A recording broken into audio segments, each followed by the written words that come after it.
vais commencer par l'ordre du jour.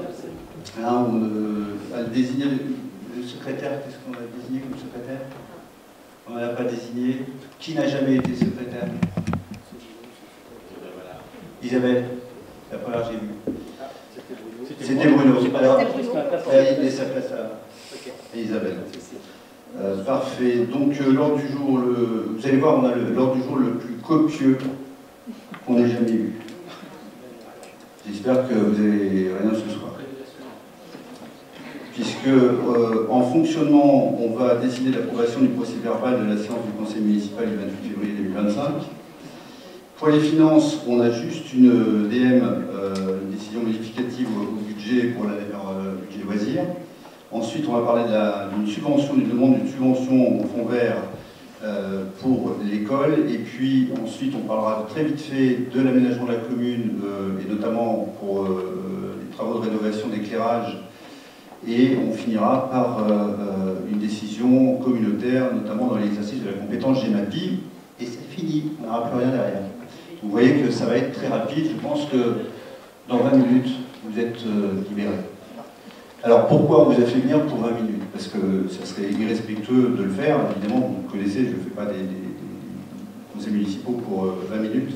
C'est simplement qu'on a une décision de subvention qui est impérativement à prendre ce soir si on veut être éligible à cette subvention, justement, mais on en a fort besoin pour l'école. Voilà. Et on voulait la rajouter au plan de financement. Donc je vais demander, c'est Bruno qui est secrétaire de séance. Non, c'est Isabelle.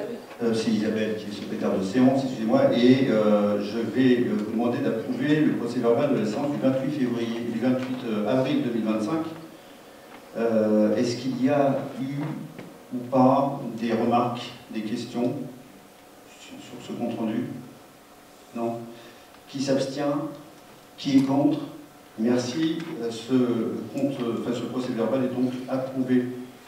On va passer tout de suite la main à Bruno Ouvrard qui va nous parler du budget annexe loisirs, puisque tu as à nous soumettre une décision modificative, et il n'y en a qu'une.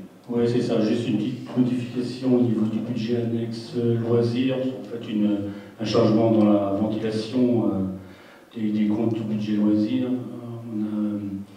Ça a été demandé par la trésorerie, hein, donc il y a un droit d'utilisation informatique en nuage. Alors en nuage, c'est cloud, donc c'est pour traduire.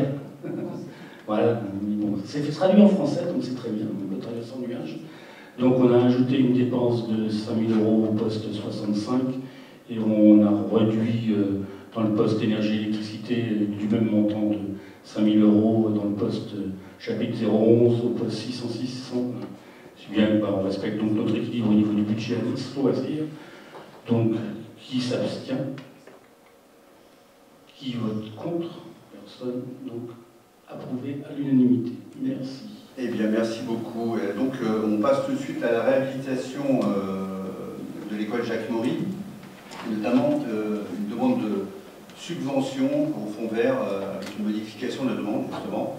Je vous propose une mise à jour de notre demande de subvention pour la réhabilitation de l'école, évidemment, parce que vous vous souvenez que ce projet vise à régler plusieurs problématiques de vétusté du bâtiment, et aussi à améliorer sa performance énergétique et le confort global des élèves et des enseignants. Les travaux porteront notamment sur les remplacements des menuiseries, l'éclairage, le traitement de l'air, l'isolation, l'accessibilité et l'embellissement de l'ensemble. Et si je dis ça, c'est parce que nous avons déjà sollicité des financements sur ce focus-là auprès de la DETR 2025, du CIDEV et du Fonds vert dans le cadre de l'axe 1 qui s'appelle rénovation énergétique des bâtiments. La délibération que nous avions votée le 31 mars dernier doit aujourd'hui être modifiée pour intégrer plus précisément les dépenses éligibles au titre du Fonds vert et sachant que le coût global que vous devez voir derrière moi prévisionnel du projet est d'1 930 000 à peu près hors taxe, dont près de 786 438 € hors taxe concernent directement la rénovation énergétique et peuvent donc être subventionnés par le Fonds vert. Et donc l'aperçu que vous avez derrière moi, que je n'ai pas moi sous les yeux, c'est que bon, c'est pas grave, mais Ok. Ça veut dire que, grosso modo, vous avez un aperçu, c'est le DETR est à 450 000 euros de demande de subvention, le CIDEV à 100 000, le fonds vert à 196 609 euros, et l'autofinancement communal à 1 190 000 et 61 euros. Simplement vous dire quand même quelque chose, c'est que dans cette histoire, on atterrit plutôt bien. Mais c'est un miracle. Parce que, c'est un miracle, c'est un coup de chance. Je vous rappelle qu'on a demandé au DETR, vous voyez, 450 000 euros. Sauf que le DETR nous a, enfin l'État, hein, le DETR c'est l'État, nous a annoncé qu'en fait, ça ne sera plus 450 000 euros, mais 250 000 euros. Et le CIDEB nous avait promis 200, on a 100. Le fonds vert, donc ce sera 196 000. Et en fait, là où on se récupère, c'est qu'on avait provisionné beaucoup plus, donc on avait les moyens. Et en plus, ce qui se passe, c'est que le coût des travaux a été bien négocié et plus bas que ce qu'on aurait dû payer au début. Donc en fait, à 5 000 euros près, on retombe sur notre patte. Juste, j'attire votre attention sur le fait que, et je l'ai déjà dit, j'étais enregistré, donc j'assume complètement le propos, même si je m'entends extrêmement bien avec monsieur le préfet, monsieur les sous-préfets. L'État a pour rôle de nous dire, regardez messieurs les maires, les dotations que vous avez ne bougent pratiquement pas, malgré un contexte difficile. Sauf que toutes nos subventions sont divisées par 2, voire par 3. Mais ça se voit pas. C'est-à-dire que c'est dans le fonctionnement de la municipalité ou des besoins de la collectivité qu'on se rend compte que de 450, on passe à 250. Et ça, c'est pernicieux parce que là, on se récupère. Mais est-ce qu'on se récupérera à chaque fois? Non. D'autant que le département annonce quand même la couleur en disant qu'il ne pourra peut-être pas subventionner tout ce qu'il a dit qu'il subventionnerait. On commence à en faire les frais sur le réaménagement du port. Ça veut dire que, quelle que soit la municipalité, il va falloir des financiers et avoir un regard, en tous les cas, budgétaire extrêmement prudent.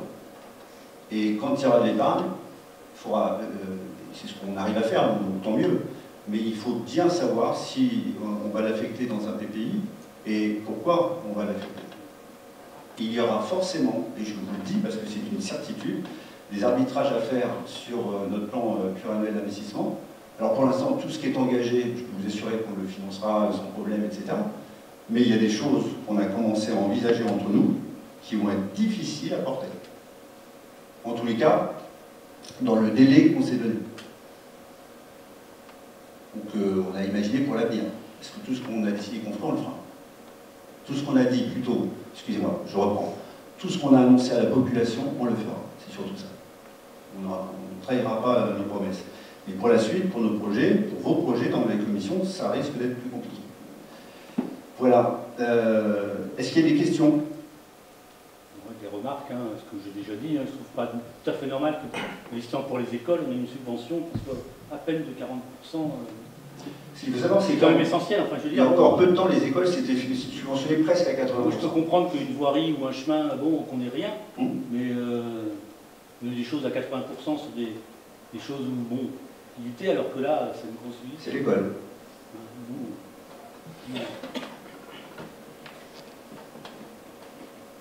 Imaginez une collectivité qui, et il y en a des tonnes, pas par incompétence, mais simplement parce que c'est ric-rac, s'entend dire, alors qu'elle est à 10 ou 15 000 euros près, s'entend dire non, ce qu'on vous avait dit à 450, ce sera 250 euros. Parce que je n'oublie pas que le CIDEB, on s'attendait à avoir 200 ou 100. C'est le département, le CIDEB. Je ne vous parle pas de la région. Voilà, donc d'autres questions ou d'autres remarques? Pas de questions? Eh bien, on passe aux voix. Qui s'abstient? Qui est contre? Merci. On passe maintenant aux travaux de rénovation d'éclairage. Je passe la parole à Nicolas. Voici.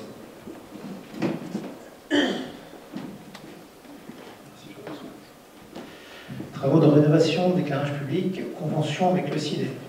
Je vous propose de réaliser des travaux de rénovation d'éclairage public, route de Grue, pour un montant prévisionnel hors taxe de 1117 €, sur un montant TTC 1340 €. Base de la participation, donc sur les 1177 € à 50%. Montant de participation 559 €. Je vous demande d'émettre un avis favorable à la réalisation des travaux présentés, d'approuver le projet de convention et d'autoriser M. le maire à signer la convention avec le CIDEF. Passer au vote. Tout le monde est pour? Oui. Ah oui, dit comme ça, oui. Sinon, tout le monde sera dans le noir. Voilà. Est-ce qu'il y a des abstentions? Bien approuvé. Merci. Ok. Nouvelle délibération qui est un peu technique, qui est longue, qui parle de la mise à disposition de biens immeubles et engagements sur la commune de l'Aiguillon-la-Presqu'île, et plus précisément sur l'ancienne commune de l'Aiguillon-sur-Mer. Ce sont des biens affectés à l'exercice de la compétence GEMAPI. Et donc, il y a des procès-verbaux complémentaires et on demande des autorisations de signature. Enfin, je vous propose aujourd'hui cette délibération qui est un peu technique mais importante, qui concerne la compétence GEMAPI, c'est-à-dire la gestion des milieux aquatiques et la prévention des inondations. Comme vous le savez, cette compétence a été transférée en 2017, je crois, à la communauté de Sud-Vendée littorale, puis elle a été confiée au syndicat mixte Bassin du Lay pour ce qui concerne le territoire. Et en 2018, il y a des procès-verbaux qui avaient été signés pour formaliser justement la mise à disposition des ouvrages de protection, notamment les digues, et qui sont situés sur notre commune historique de l'Aiguillon-sur-Mer. Mais ces documents, aujourd'hui, doivent être complétés parce que, en fait, on avait oublié, je crois, des parcelles qui sont très précises et qui dessinent tout l'ouvrage, ou en tout cas qui suivent les ouvrages de protection, et notamment les accès indispensables pour leur entretien. C'est-à-dire que les bandes de terrain qui étaient de chaque côté, elles n'avaient pas été redonnées en exploitation au syndicat mixte. Il s'agit en fait de parcelles qui sont cadastrées, qui sont toujours propriété de la commune, mais dont la gestion est désormais du ressort du syndicat mixte. C'est-à-dire que c'est plus nous qui l'avons, cette gestion. Et donc tous ces compléments sont nécessaires pour conformer notre situation foncière à l'arrêté préfectoral de 2022, qui encadre justement la régularisation du système d'endiguement du lait. Et donc les parcelles concernées, elles sont dans mon lot. Elles figurent dans ce tableau qui est annexé à la délibération que vous avez peut-être regardé. Vous y retrouverez notamment la digue des Grands Relais, ou pour ceux qui connaissent, ou le merlon du pont de la Pergola, du pont à la Pergola, pour une surface totale de 341 000 mètres carrés. C'est la surface totale des parcelles, mais ça ne comporte que le merlon lui-même. Mais là, oui, parce que ça fait cette parcelle. Ouais. Donc voilà. Donc il est proposé de m'autoriser à signer les procès-verbaux complémentaires pour cette mise à disposition, dans le respect évidemment des règles du Code des collectivités territoriales. Ces documents, comme je vous le disais, sont nécessaires pour garantir la bonne gestion des ouvrages et la continuité des actions de protection du littoral sur notre territoire. Et c'est Ouest France qui fait du sang. C'est une urgence. Donc voilà, est-ce qu'il y a des questions? C'est un peu technique. Enfin, c'est pas un peu technique, c'est simplement des parcelles qu'il faut. Là, c'est la régularisation. Pas de questions? Qui s'abstient? Qui est contre? Merci. Et puis maintenant, eh bien, j'ai des dates à vous donner. Relevé de décision. Alors, relevé de décision, est-ce qu'il y a des questions sur le relevé de décision? Il y en a deux, en fait, deux sujets. Il y a l'acquisition d'un véhicule neuf en ma part pour 26 887,56 € auprès de Claro Automobile à Luçon. Et puis, qu'est-ce qu'on a d'autre? On a aussi la même chose pour 17 000 €. Donc à Luçon, pareil, c'est quoi? C'est l'autre véhicule, le 2. Le 2, ok, d'accord. Non, si, le Hollande de loin. Oui, le loin. Celui d'avant, c'est le 5. Oui, mais c'est quoi? C'est un trafic. Un trafic? On va donner un trafic? Occasion? Occasion, bien sûr. Et puis, sinon, ce sont la vidéoprotection pour 4 273 € et des honoraires d'avocat pour 2 800 € plus 180 €, et ça, c'est pour l'EHPAD. Voilà, des dates à vous donner. Je ne sais plus où je les ai mises.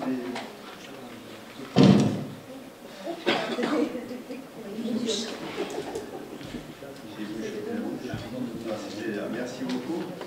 Donc, des dates à vous donner. Samedi 24, nous avons les portes ouvertes des réserves naturelles avec un point d'accueil de 10h à 17h à la pointe de l'Aiguillon, donc 24 mai. C'est ouvert à tous, un accès libre, gratuit, sans réservation. De quelle heure à quelle heure? De 10h à 17h à la pointe de l'Aiguillon. Samedi 24 mai. Le samedi 31 mai, il y a le Color Run. Ceux qui veulent de la couleur un peu partout, organisé par l'USMT Côte de Lumière. Donc le début de la course est à 17h à travers la commune déléguée de la Faute-sur-Mer. C'est au départ du parc de la Presqu'île. 31 mai. Donc Valentin, tu y es attendu. C'est compliqué l'ascension. C'est vrai, c'est compliqué. Dimanche 1er juin, le vide-grenier de l'association des parents d'élèves de l'Aiguillon. Alors, il se passera au parking de la salle Maurice-Missant, juste à côté, de 8h à 18h. Le samedi 7 et le dimanche 8 juin, c'est le week-end roller au départ du parking de la plage des Vélucas à la Faute-sur-Mer. Et puis en infomairie, le lundi 26 mai à 19h, à l'Aiguillon-sur-Mer, dans la mairie, il y aura la cérémonie citoyenne. 19h en mairie, lundi 26 mai. Le lundi 2 juin, à 18h, ici même, information auprès des parents d'élèves des deux écoles, des futurs travaux de l'école Jacques-Maury. Donc celle-ci est importante aussi. Le 2 juin à 18h. Et puis le 3 juin à 18h30, une autre aussi réunion importante là, qui montre le bon travail de co-construction entre l'équipe municipale, les bureaux d'études et les citoyens, et notamment les habitants du quartier de la baie. On aura la 3e réunion publique avec les riverains sur le projet d'aménagement du quartier. Je vous rappelle qu'on a fait une balade urbaine avec eux il y a 6 mois, non, il y a 1 mois, et que l'idée était de leur proposer plusieurs scénarios de réaménagement de leur quartier. Ils ont contribué à nous apporter des informations parce que nul ne connaît mieux un quartier que celui qui y habite. Et ça nous a permis de dessiner tout le quartier un peu différemment, de corriger beaucoup de choses qu'on envisageait et où ils nous ont dit bon, non, pas la peine, mais par contre ça oui. Et je trouve que ça a été un travail extrêmement intéressant, une population extrêmement concernée. Tout le monde a été à l'écoute, bienveillant, et ça c'est vraiment un bon travail de co-construction collective. Et il faut enrichir ça et favoriser tout ça. On a vu tout à l'heure avec le Conseil des sages qu'on allait continuer sur l'environnement et sur la biodiversité dans la commune. C'est vraiment, il faut continuer ça. Et donc je vous invite à participer le mardi 3 juin. Il y avait beaucoup d'élus la dernière fois, mais c'est vraiment intéressant d'être au contact des gens et d'entendre ce qu'ils ont à dire.